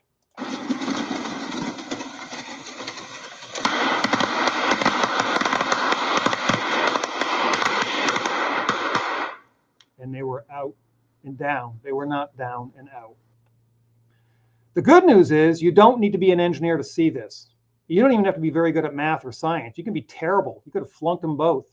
Anybody who's practical and looks at this evidence can see what had to have happened to those towers. It was obvious the very first day. And these guys weren't scientists. They saw it. This is, Oh my goodness. there you see the building imploding. Do you see what's happening? Yes. Now, Yes. what would cause that? I don't know. Well, you have, I mean, certainly the structure had been weakened by the impact, but you have to wonder if there was something else there, but we just don't know. Yeah, we don't know, but it looks like. And at this point, I can't imagine we're getting any word anytime soon. I don't think, I think we're safe here at the Come on Safe Ground Bill. I don't think this was clearly the way the structure is collapsing. This was the result of something that was planned. This is not, it's not accidental that the first tower just happened to collapse and then the second tower just happened to collapse in exactly the same way. How they accomplished this, we don't know. But clearly this is what they wanted to accomplish. And we had another report. Anybody who's ever watched a building being demolished on purpose knows that if you're going to do this, you have to get at the under infrastructure of a building and bring it down. So they weren't scientists. They didn't know, maybe probably didn't know much math. They knew what was going on the day it happened. And then we never heard this again. Unfortunately, this is nothing new. As Carl Sagan said, one of the saddest lessons in history is this. If we've been bamboozled long enough, we tend to reject any evidence of the bamboozle. We're no longer interested in finding out the truth. And he said this way before 9/11. It kind of goes all throughout history. So the bamboozles are nothing new. It's going to continue to happen, but it's just to be aware of them so you know that maybe don't get bamboozled the next time. Now, if you need information and resources on this, obviously go to ae911truth.org. There's a bunch of good sites out there. Consider making a donation to them. They can use it so they can make presentations like this. We're all volunteering out here. If you want to see some of those experiments that I did, the experiment sources that I use, I have a YouTube site called Physics and Reason. You have to type it in exact or you're not going to find me because I'm kind of difficult to find. They're also on a website called 911speakout.org. There's also other people on that website with a lot of good information in there with research that they've done. There's a lot of excellent research sources. One of the ones I like to use is called 911research.com. That was put together by Jim Hoffman years ago. He's one of the early pioneers. He did an awful lot of research and analysis on this topic. And then if you're interested in this and kind of wondering, you got your head scratching here, if you want to have a pretty good theory by an individual explaining how he thinks those towers came down, I would highly recommend, if you can find it, look for an engineer named Gordon Ross. Gordon Ross' investigation of the WTC collapse. He touches on some of the things I touch on tonight, or actually I touched on things that he brought up. He made a presentation back in 2007 before I was even aware of this. But he has a pretty good outline on how he thinks the sequence of this thing came down. So I highly recommend it if you're interested in this subject. So I want to thank everybody for watching this. I know it was kind of long and sorry for the glitch in the middle of it. If you think this is important and you don't want to get bamboozled, one of my little sayings is nobody can do everything, but everybody can do something. If you think there's something wrong here, maybe do some research here. maybe pass this video on or other AE 9/11 truth videos, but do something because there's something definitely wrong there, and it's not right. So thank you for sticking with me. And with that, I will, Andy, I'm back to you and open it up to questions. All right, excellent job. I particularly like the conclusion. All the stuff that people on the other side throw up there that you listed, we have encountered time and time again, and we expect it, but only through the experimentation and the hard science will the truth come to light. So we got a lot of questions here, as I mentioned earlier. This one was actually waiting for us before we came on today. It's by one of our biggest fans. I say that facetiously. He doesn't seem to like what we're talking about, but he says, Jonathan, what do you think we can learn about the physics of 9/11 from the collapse of domino towers? Domino towers. Okay, I'm presuming it's not a specific tower. I'm assuming he's talking about a stack of dominoes. Right. Yeah. Okay. Well, those obviously do collapse. You can go on YouTube, and different people do different collapses of dominoes. Some build a big tall tower and they knock it and it collapses all the way down, and some knock it out at the bottom and it collapses obviously all the way down. Well, there are collapses out there. Obviously, there are, like I said in my presentation, there are pancake collapses in earthquakes. We do see real pancakes, and other buildings have collapsed. You need to take each individual building or structure, in this case a domino tower, that collapses, and you need to investigate it. You need to observe what's actually happening. Now, in the case of a domino tower, those are just stacked on top of each other and they're held together by gravity. There's no welded or steel connection, anything like that, obviously. And when they start to collapse, there's a whole bunch of miniature impacts as those come down. If you slow the video down, and I'm going to presume this, you can do this, I'm sure, but there has to be impacts as each domino sequentially hits the domino below it. There's going to be a momentary impact or jolt or deceleration. Now, any domino that misses something below it, okay, you can see these towers of dominoes. Some of them are actually get missed completely and then just go down by gravitational acceleration. Well, there are no jolts. They just accelerate all the way down. Why? Well, because they're not hitting anything. So it's kind of like that Varanage demolition. Sometimes if it's an actual impact, you're going to see a deceleration or a jolt. If you don't see an impact, well, then something got knocked out below those dominoes or object, allowing it to uniformly accelerate down. So the answer is look at each individual collapse mechanism, study that mechanism, and determine what type of collapse it is. As a matter of fact, I did a video called How You Can Tell the Difference Between a Gravitational Collapse and a Controlled Demolition. And that's one of the key things. Look for the jolt. If you don't see a jolt, it's a controlled demolition. If you do see a jolt, well, then there had to be an impact. So dominoes will have impacts. Our next question asks, why were the two massive explosions that resulted from the two plane attacks not fully calculated by NIST? Could it be that explosives were used in these two attacks? I don't know. So the question, I think, was, what was the impact of the planes into the towers? Did they contain explosives? I don't know why or if NIST addressed this or not. Like I said, there was some motion in the tower when those planes hit. Some people say, well, no planes hit the towers. Well, if we measure the tower, there was some impact. We did see some movement, so something moved the towers. But as far as any explosions from the planes themselves, besides the jet fuel immediately blowing up into that fireball, I don't know the answer to that, but I do know that the towers didn't collapse immediately. One of them stood for almost an hour, and the other one, I'm not exactly right. Another one, an hour and 20 minutes, something like that. But it wasn't the planes that caused the collapse.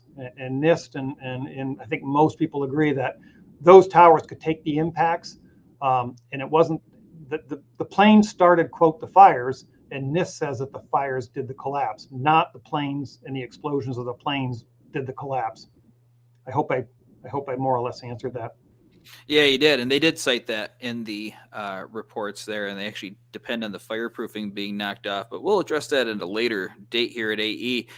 The next one, now the person wrote the question and they added a couple of things to it. So I'm just going to go through those points Says, doesn't the Jonathan Cole firecracker demolition prove general relativity, that there is only one force present that can be removed, and that is the force from below pushing up?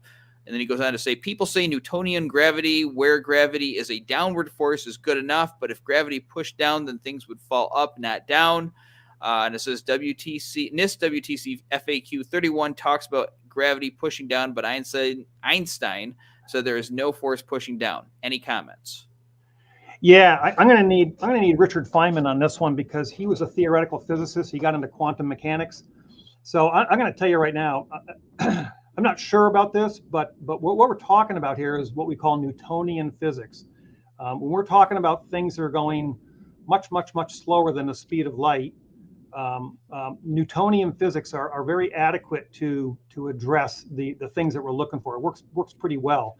We found that to be true. So a falling building that falls a lot less than, what I say, 170 or 200 miles an hour is certainly well within the range of Newtonian physics. So gravity, far as I know, it does work downward for pretty much everybody here on Earth. I haven't found anybody to show that it works upward.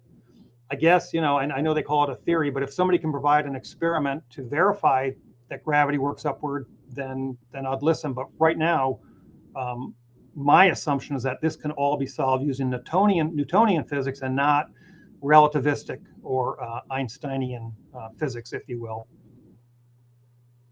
Okay, now this next one comes from a voice skeptical of our position on the World Trade Center. He said, did he also explain how these carefully planted explosives were fireproof, plane-proof, and not going off nearly an hour proof on the towers? After nearly an hour proof on the towers, excuse me. Yeah, this is one of those questions where this is one of the improbabilities trying to trump impossibilities. So the question is, well, how could they have put explosives in these towers? Some people say, well, somebody would have talked, or who could have done it, or wouldn't the plane have made the explosives go off? Well, those are all possibilities, maybe. But they can't trump the impossibility of falling objects and missing jolts and uniform downward acceleration and the fall of the Spire. So what we're trying to do at AE 9/11 Truth is kind of explain what had to have happened. We're trying to learn how those towers came down. Okay, and we're just a bunch of engineers and that's kind of our scope of our study. How those explosives got in there, precisely what explosives those were, and exactly where they were placed, I don't know. But I just know that based upon the motions observed, there had to be some other force besides gravity that brought those towers down. So I guess that's my response. I don't know exactly where they were placed, who put them there, or how many people it took to put them there. But I know that there was a force besides gravity that brought those buildings down. Next question says, initiation of collapse started when the structure below the upper section failed first. Therefore, how can the order of collapse suddenly reverse when the structure below does not need to fail first? I'm not 100% sure I understand the question. However, I'll take a stab at it. So the first thing that we saw that everybody could measure and FEMA noticed was that the antenna collapsed. The antenna was supported by the inner core columns, not the perimeter columns. There were some outriggers just as stabilizers, but it was basically on that hat truss on the inner core columns. Those inner core columns had to have been severed in order to observe the motion of the antenna dropping. That does not necessarily mean that the core columns were severed at the bottom of the towers. They could have been severed anywhere in the upper portion of the towers first. In fact, they probably were, because we noticed that Spire, which is, what did NIST say, about the 60th floor, maybe roughly halfway up that. We saw that Spire and all those core columns, the inner core columns, were standing and they were severed clean, okay? So those were standing. Those were not severed at that moment in time, but the columns above it were severed. So some force cut those inner core columns somewhere above the 60th floor, allowing that antenna to drop. So I don't know if I answered the question, but just because I say the inner core columns were severed, it doesn't necessarily mean the ones below the 60th floor, the upper portion of the inner core columns. All right, our next question asks, John, what are some of the other 9/11 experiments you would have liked to do or have thought up in all of these years? Yeah, well, I'm kind of limited what I can do, unfortunately. I started out doing some very basic ones, obviously, falling objects destroying themselves and equal and opposite reactions. Then I did some, which I'm going to get into next week. I'm going to get into some objects, some things that have to do with heat and thermite and thermate. So I did those, and then one of my last ones was this, what I call the force behind the motion. I was trying to figure out, I'm kind of showing what couldn't have happened. I was trying to come up with a way to show what could have happened. And that was the whole sequence of force. Sequence of forces are always the same. It doesn't matter what the scale is. And where I was trying to do the out and down versus the down and out, what had to have happened. So that was one of the last ones I've done as far as the science of it. And I've done other ones as far as things on the firemen and buildings where we should have warnings about going into buildings because they could collapse due to fire. And those were a little bit later. I think I've kind of done about as much as I can as far as myself. I'm just an individual person working out, behind my barn trying to do these things to show, just to demonstrate some very basic things so people can kind of see what had to happen. So I don't know if you got a great idea for me that I can do or that you can do. Anybody in the audience can do these. These aren't that complicated. Let me know if you have a good idea that I should do one. I'll take a stab at it. All right, this entire movement's history is made up of people doing the best with what they have, and I see you've been very resourceful so far and have provided a lot of good videos of these experiments for the movement to turn to. All right, 2 more questions. Next one says, NIST claims that the dislodging of the fireproofing was key in the weakening of the steel structure. Do you think that NIST fully investigated the dislodging of the fireproofing? Well, I think what NIST did is they needed that fire. They needed the dislodging of the fireproof in order to make A theory work, because we know that fireproofing will protect that steel for many, many hours, and it can't obviously it can't melt. We know it doesn't melt. So they had to come up with a mechanism to get the trusses to begin to sag. And again, they got their sequence backwards from observation. They had the trusses sag, again, pulling in the perimeter columns, and that transferred to the core columns, which doesn't match observation. So in order to, they just kind of make this bold statement. They also applied an artificial force, by the way, because they couldn't get the perimeters to bow in. So they applied an artificial force of, I don't know, something like 5,000 pounds, because they saw the things bowing, so there must have been a force there, was their logic. And I believe they also used, they did an experiment where they took some foam, spray foam around the trusses or around a plate probably with some insulation on it, and they shot a shotgun at it, and since the shotgun dislodged the foam, then they said obviously then the airplane would do the same thing. So they did their own little experiments to prove that the insulation came off. Whether it's accurate or not, whether it's germane to their theory, I don't know. I guess you'll have to ask NIST that question. All right. Now I know I said 2 more a minute ago, but I forgot to scroll down. There's 2 more. Okay. Next question is, why were there sonic booms when the 2 planes crashed in the towers? Never investigated. 2 massive explosions resulted from these 2 attacks that caused major damage. Why were there sonic booms? I don't think there were sonic booms. I don't. I've never heard that. Huh? Yeah, I haven't heard that myself. Yeah, no, I don't think there were sonic booms from the airplanes crashing into the building. Like I said, when the airplanes hit, it wobbled the building, but I don't. And there's obviously a lot of noise and explosion from the jet fuel. The sonic booms I was referencing in my little presentation here was from a mathematical paper, the crush down. I call it the crush down, crush up paper, which was actually a series of papers. They were trying to come up with a reason for all the explosions that were heard. There was a lot of explosions that are both captured on video and eyewitness accounts. And so they're trying to come up with anything. They're dancing around the obvious here. They're trying to come up with anything except for explosions from explosives to respond to, hey, what caused those explosions? And so this one theory is that, well, you know, as this crushed down got near the base of this thing, it approached Mach 1, okay, which is 760 miles an hour, and therefore it was sonic booms that we heard out there. Well, again, the problem with that theory is that these people heard these explosions before it came down. Number one. Number two, it didn't approach anywhere close to that speed. And then number three, we know that whole top block could not have gotten through the spire. It had to have been completely disintegrated. So you're not going to get any piston effect or anything like that. So there were no sonic booms to my knowledge. So I think that's the short answer. I'm not aware of any sonic booms. No, and you did reference that. So a lot of times they'll stretch their imagination to try to justify dismissing the controlled demolition evidence. So I say very creative, but people proposing that get a D-. All right, last question. If John could place explosives in World Trade Center 1 to emulate the collapse, where would he place them, and in what sequence would he have them go off? That's a good question. Yeah. Well, I wasn't in charge of rigging this thing, but first of all, I would use some high-tech explosives. I would use some military explosives first of all. Second thing I would do is I would make it all computer controlled. I would time this thing, and with computers you can sequence things how you want.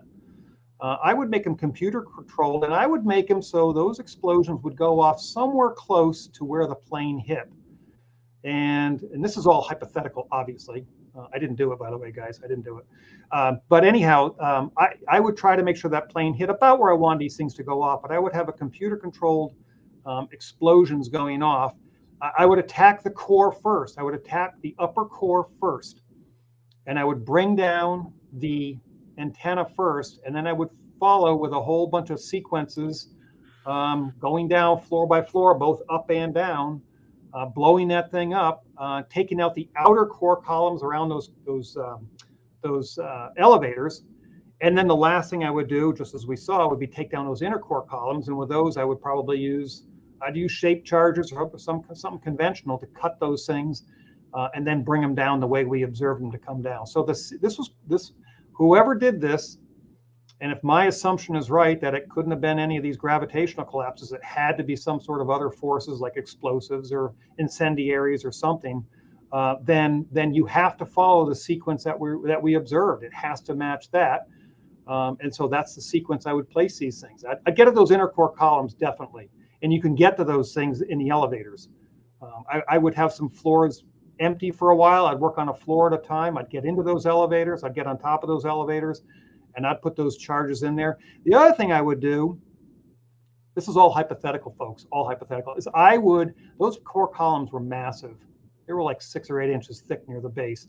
I would do some pre-weakening because it's an awful lot of explosives to bring down those heavy, heavy columns. So I would probably put some pre-weakening material in there to help soften or help work away on those things before kind of the final event to bring it down. But I don't know. I do recommend go and watch Gordon Ross. He does that. He doesn't fool around saying what wasn't gravity or all that. He just kind of lays it on the line and says this is what had to happen because this is what matches the evidence that we find out there. He figured this out back in 2006, 2007. I haven't heard of him since. But I think he has a very good probable sequence and a very good explanation of where and how those things could have been placed. Is he 100% right? Probably not. Does what he say kind of match a lot of the observations? I think so. But you can look at it and you can be the judge. But I would go and look at what he does, and that may help answer your question. Oh, I'm going to check it out tonight. Actually, I've already planned to do that. So, John, that was our last question. Thank you so much for coming here. And of course, folks, he will be back next time with a new presentation. So we'll be looking forward to that. Can't remember if I mentioned this before we did the questions, but if you're an engineer, make sure you get your credit. Go to ae911truth.org/CPD. And also, if you're not subscribed to our emails, make sure you do, because for whatever reason, the corporate media doesn't want to help us out in getting this information to the public. So you sign up for our emails, we'll bring the information right to your inbox. You can keep track of what we're doing and all of the interesting twists and turns along the way as we try to get justice for the people who died on September 11th. But for my part, this is Andy Steele with Jonathan Cole, and we'll see you at the next webinar. Have a great night.